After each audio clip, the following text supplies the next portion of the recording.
할렐루야. 오늘 5월 31일 5월 마지막 날입니다. 화요일 날 아침입니다. 오늘도 출근하시고 또 직장생활 하시고 또 사회생활 하시는 우리 사랑하는 미랄교회 성도님들 하나님의 도우심과 축복과 은혜가 넘치시기를 축원합니다. 오늘 말씀은 어제 이어서 다니엘의 이야기를 계속하려고 합니다. 다니엘의 모습은 사실은 세상을 이기는 사람의 아주 대표적인 모습이죠. 우리는 세상을 이긴다라고 했을 때 세상의 기준과 세상의 같은 잣대를 가지고 세상을 이기려고 하면은 이길 수가 없어요. 세상의 잣대가 뭡니까? 권력이라고 하는 잣대, 두 번째는 돈이라고 하는 잣대, 세 번째는 심지어 얼마나 잘생겼고 키가 얼마나 크냐라고 하는 이런 잣대, 그리고 또 많죠. 그런 잣대를 가지고 얘기를 하려고 하는데 또 하다못해 교회 건물의 크기가 어떠냐 이런 것 가지고도 이렇게 얘기하는데, 그러나 세상에서는 교회에 다니는 사람보다 훨씬 더 부자 많고요, 권력 가진 자도 많고 돈도 많습니다.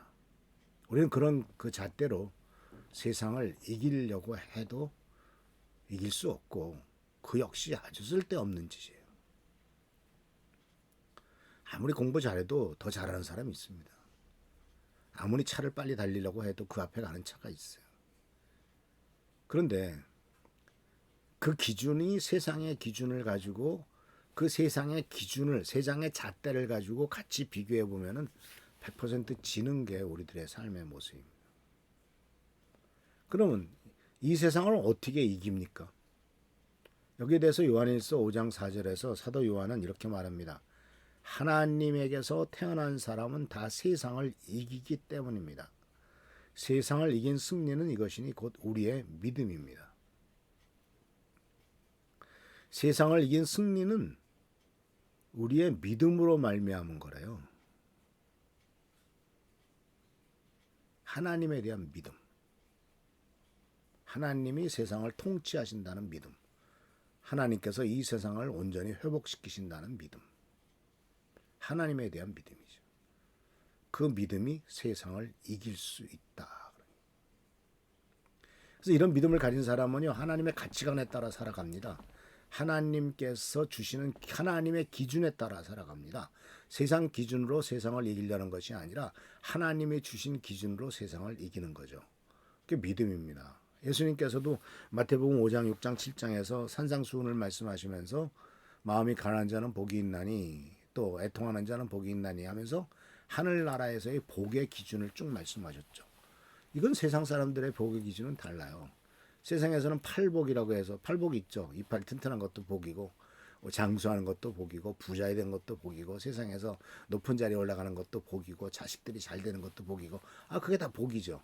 그런데 그런 복에 대해서 그거를 성경은 뭐라고 말하냐면 그거는 나중에 하나님이 필요하시면 주는 거다. 그거를 목적으로 추구하지는 말아라 이렇게 말하고 있어요. 먼저 그의 나라와 그 일을 구하라. 그리하면 이 모든 것, 지금 말씀하셨던 세상이 말하고 있는 그런 모든 복에 대한 것들은 다 주시겠다. 무엇을 먹을까, 무엇을 마실까, 무엇을 입을까 이런 걱정하는 거 다 주시겠다.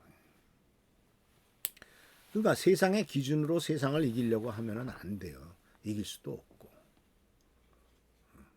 그 세상의 기준으로 세상을 이기려고 하다가 우리도 세상 사람들과 똑같은 인간이 되고 죄인이 되고 잘못된 길로 가기 쉽다니까요. 그런데 이 다니엘을 이제 이기려고 합니다. 다니엘을 끌어내려고 합니다. 그래서 세상의 시기와 질투로 인한 도전이 다니엘에게 있었습니다. 근데 다니엘을 앞만 털어봐도 잘못한 게 없단 말이에요. 그러니까 이들이 생각하는 게 바로 뭐예요? 저놈 하나님 믿는 사람이잖아. 하나님을 믿는 것을 빌미로 해가지고 끌어내리자. 이렇게 된 거죠. 예를 들자면 맨날 주일날 예배드리러 가네. 꼭 기도하네. 주일날 골프 치러 가자. 주일날 돈 많이 벌 수 있는 기회를 좀 만들어주자. 그래서 저놈을 교회 가지 못하게 하고 하나님을 믿는 것보다 이 세상에 돈 버는 일을 쫓아가게 하자. 이것이 바로 세상의 방법이죠. 근데 그것을 우리가 귀중하게 여기지 않는다면, 세상에서 성공하는 것을 귀중하게 여기지 않는다면, 그래, 나는 안 하겠다. 나는 하나님을 섬기는 일이 더 중요하다고 여긴다 하면서 그러한 유혹이나 그러한 일들에 넘어가지 않겠죠. 그래서 이 다니엘을 평가하는 모습은 세상 일에 대해서 그는 정직하고 거룩에 대한 믿음을 갖고 있었음을 다른 사람의 입에서 나옵니다. 저 다니엘은 앞만 털어도 먼지 하나 나지 않아. 하나 걸리는 건 그가 하나님만을 믿고 있어. 그 하나님을 믿는다는 것, 그것을 근거로 해가지고 끌어내리자. 그러니까 6장 4절에 보면 이렇게 말합니다. 다니엘이 나라 일을 잘못 처리한 것을 찾아내려 하였다. 그러나 그들은 그에게서 아무런 실책이나 허물을 발견하지 못하였다. 임무에 충실하여 아무런 실책이나 허물이 없었기 때문에 대단한 사람이죠. 다니엘의 사회생활, 권력자로서의 역할 있는 자리에서 전혀 오류와 부패를 찾을 수가 없었다. 그러니 실책이 없고 허물이 없었다. 우리는 가끔 이제 정권이 바뀌거나 또는 장관을 새로 뽑거나 무슨 권력자를 새로 뽑는 자리에 이제 하면 이제 꼭 하는 게 인사청문회죠. 지금까지 인사청문회를 통해서 참 훌륭하신 분입니다라고 칭찬하면서 당신 같은 사람이 장관이 돼야 되고 당신 같은 사람이 이 나라의 그 부서를 다스려야 된다라고 칭찬 들었던 사람은 한 명도 없습니다. 하나같이. 그래도 처음에 인사청문회 할 때는요, 그 위장 전입, 그러니까 집을 뭐 학교 그 위장 전입한 것도 걸려서 쫓겨났어요. 지금은 위장 전입은 죄도 안 되죠. 그보다 더 못된 짓을 하고도 자리를 임명해 버리니까 별 미친 짓을 다 하거든.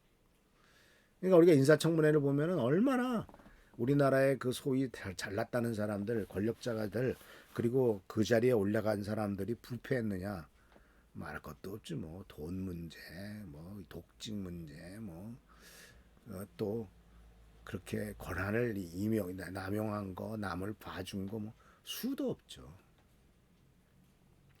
그런데 사실 우리도 그 자리에 갖다 놓고 털면은 얼마나 많이 나올까요? 우리들도 다를 것 하나도 없지 않습니까? 근데 오늘은 이 다니엘을 통해서 우리들에게 도전하는 말씀은 털어도 먼지 나지 않는 삶을 살라라고 요구하고 있습니다. 지금 사실 우리 같은 세상에 다니엘이 있으면 그 자리에 못 올라갈 거려. 다 이미 끌어내렸을 거려. 없는 죄까지 만들어서 끌어내리는 판인데 뭐. 그래서 우리들은 하나님의 말씀에 따라 움직이고 우리가 굳이 세상에서 뭐 높은 자리에 살아가려고 하지도 않고 그것을 목적으로 삼지도 않으니까. 그렇지만 우리 주위에는 우리들은 이 다니엘과 같은 세대를 일으켜야 돼요. 우리의 다음 세대는 세상에서도 암만 털어도 먼저 나지 않고 암만 문제를 삼아도 하나님을 믿는 것 이외에는 걸만한 것이 아무것도 없는 이와 같은 훌륭한 신앙인이자 훌륭한 정치인 또 훌륭한 기업인 정말 깨끗한 하나님의 종들이 계속 우리 교회와 이 한국 기독교에 나오기를 바라면서 또 기도합니다. 기도하겠습니다. 좋으신 주님 은혜를 감사합니다. 다니엘이 보여줬던 모범은 우리가 살고 있는 이 시대와 비교해봐도 참 우리가 부끄럽습니다. 그러나 간절히 간구하고 나오기는 우리들이 하나님께서 원하시며 기뻐하시는 다니엘과 같은 세대를 만들어낼 수 있도록 하시고 그리하여 하나님의 뜻을 이루어가는 귀한 역사가 나타나도록 도와주옵소서. 이 땅에도 다니엘 같은 훌륭한 지도자가 나타나도록 하시고 하나님을 두려워하고 정직하고 올바른 지도자가 나오도록 주여 축복하옵소서. 예수님의 이름으로 축복하며 간절히 기도하옵나이다. 아멘. 하나님께서 축복과 능력으로 함께 하시길 축원합니다. 할렐루야. 오늘 하루도 승리하는 우리 귀한 성도들 되시길 바랍니다. 할렐루야. 축복합니다.